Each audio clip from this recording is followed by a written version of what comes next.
So, hier sind wir jetzt bei Mantic Games. Da hinten passiert der Zauber. Wir gehen rein. Wir sind schon ganz neugierig.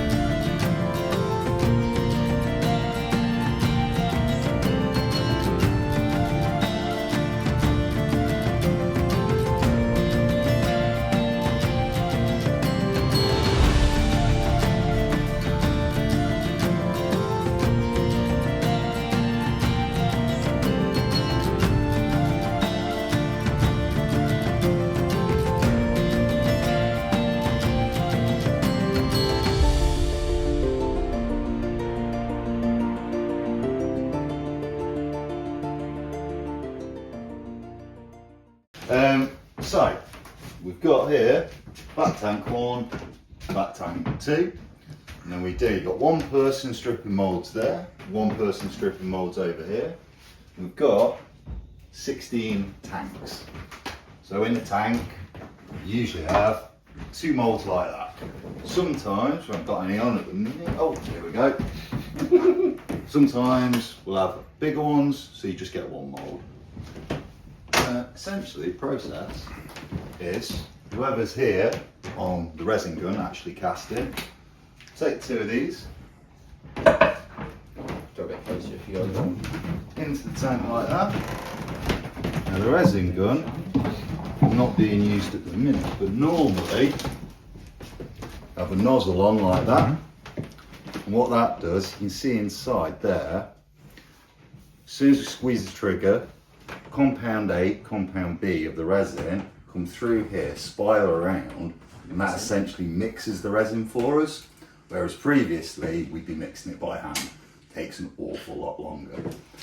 That goes on there, and then take the gun, and you just start pouring into each one of the cavities. As soon as they're full, lid goes back on. Turn that, there's a sound, or there should be if everything's working correctly. So there has been times. And what that does is going to draw all the air out and hopefully get rid of all the air bubbles that are there. Known as degassing. Degassing, yeah. The process, yep. While that's going, same this side, in here, fill it up. By the time you've filled that, done that, this one, ready to be turned off, this one, ready to be turned on. And then, Caster will do is they'll have a look, and if you can see just on the top any little air bubbles, we'll go, okay, we'll degas it again just to make sure all the air's drawn out. Once you have done that, we'll go back on the shelf, and then you're looking at about, depending on the heat, so 22.8 here at the minute, so it's only going to take roughly 15 minutes to set. As soon as it's set, boards and elastic bands come off, and then on one of the tables you start opening the moulds and pulling out the pieces. Come out like that. You see, that's quite an easy one to just pull out. We do have other ones though that we have to be a bit careful on, so this is a really good example. Brand new one. Epic Warpath.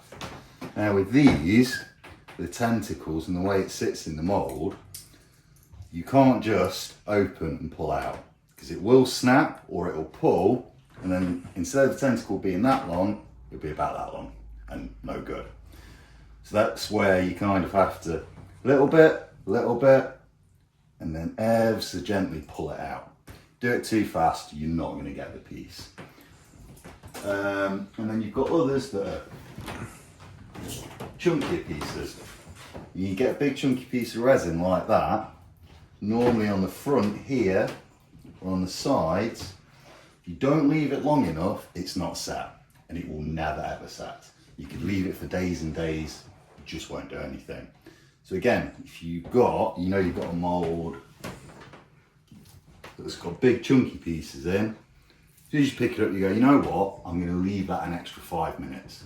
Because that extra 5 minutes could be all the difference between getting the piece out and it just being thrown straight in the bin, which obviously we don't want to do. But yeah, that in a nutshell is the process. Do you guys have any questions or anything like that? Is the material really usable or something like that, or is it if it's no good, sometimes you can get away with a bit of a miscast. So if it's a tiny air bubble, you can go, okay, we can't sell that as finished product, but on our open days, people can come in and we've got a whole like big tub or 2 or 3 and go, look, these are all miscasts, so any piece you want, you can have it for like a quid, 2 quid. Nice and cheap. Sometimes though, it's that bad that it's just in the bin and you can't recycle it, you can't do anything with it. Yeah, sadly not, but like that's why we then do the so what's really funny, so when we do our open day every year, we have this box of miscasts he's talking about, but over time, the guys have got better at reducing the miscast, so that box has got smaller and smaller. But then the guys who come to buy the miscast, there's no miscast. You haven't got much here. And like, what do you want? Like, do you want less miscast, or do you want us to do this? So sometimes that's the thing. No, really good question. Like everything we pretty much, all the materials we make from. So this is the only material we make from here. We used to make metal models. But everything that we have done in metal, we either don't produce at the moment, or we are converting or have converted into making in resin. And everything else is either PVC brought in, plastics from Poland, so from Archon Studios, or we have it from China. So sadly, nothing we have is sort of recyclable or like they're reusable in the sense of that okay, if it's slightly damaged, we can give it to someone who can make use of it, but sadly not. We can't sort of like cut it down and like the Warlord resin they have is Cyocast, so that that's made from material that allows them to shred it up and do that. Sadly not with this. This is the close to but not quite the same as sort of like the Warlord the Forge World resin. So when we go up in a minute, we'll look at the Masters. They're made from that really high quality resin that that Forge will use. So at least somewhere in our process we do that. Okay. Any other questions? Sorry to sort of jump on that question a little bit. Anything else, guys? Or would say as well, is to have one of these for everything we've got. So it then becomes, you'll look at the pack sheet, and then when you come to strip pieces, so one of the slight annoying ones I've had on my side is these. Fairly simple, but all on the underneath, you see where the sort of rivets are there, you can get air bubbles. So as you're stripping, you've got to quickly go, no good, yeah, good, and have that real eye for detail. And it helps that we're all into the hobby, and then obviously we're not going to catch them all. So then when we go out there to actually bag them, a little bit more time, check all the pieces again before you put it in a bag. And again, we're only human, there's going to be some that slip by, but because we've been quite a tight-knit team that have all worked together now for 6-7 years, we're a hell of a lot better at doing that process. So again, less wastage, less miscasts. But yeah, it can be, when we've had people first come in or come in to help just strip moulds, it's been like, it takes them quite a bit longer, and it's nothing against the person, it's just a process where you have to have been doing it for quite a while before you can think about getting really quick at it. Or always say to people, take your time, check the piece properly. If you get behind, one of us will come and help, it's fine. But the most important thing is the pieces that are going out to customers are the best quality we can give you guys, essentially.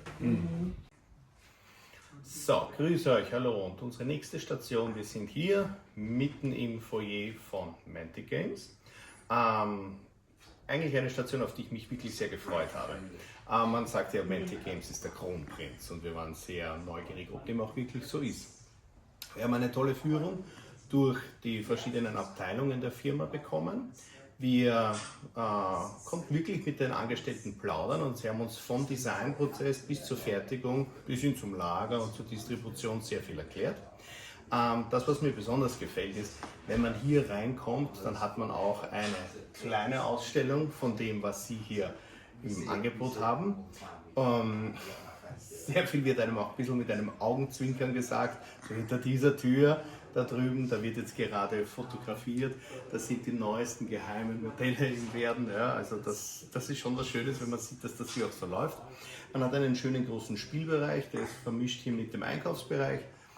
Falls irgendetwas nicht vorhanden ist, dann verschwindet ein höflicher, netter Mitarbeiter sofort einmal nach hinten ins Lager und schaut, ob man einem nicht doch helfen kann oder ob sie einem nicht doch ein Starter-Set zusammenstellen.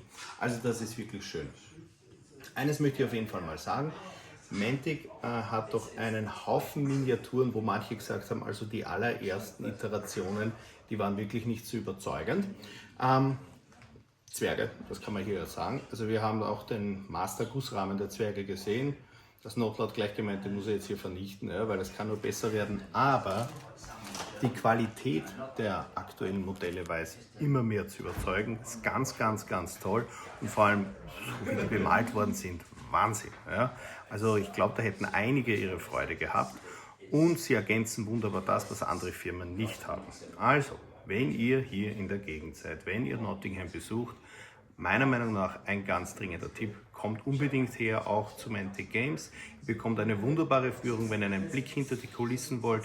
Ihr habt ein Paradies zum Einkaufen und, wie ich glaube, der Rundblick hier zeigt, ganz eine tolle Gelegenheit, um hier auch zu spielen. Demospiele sind auch möglich und die Aufnahme ist wirklich sehr herzlich. Mantic Games, eine tolle Sache.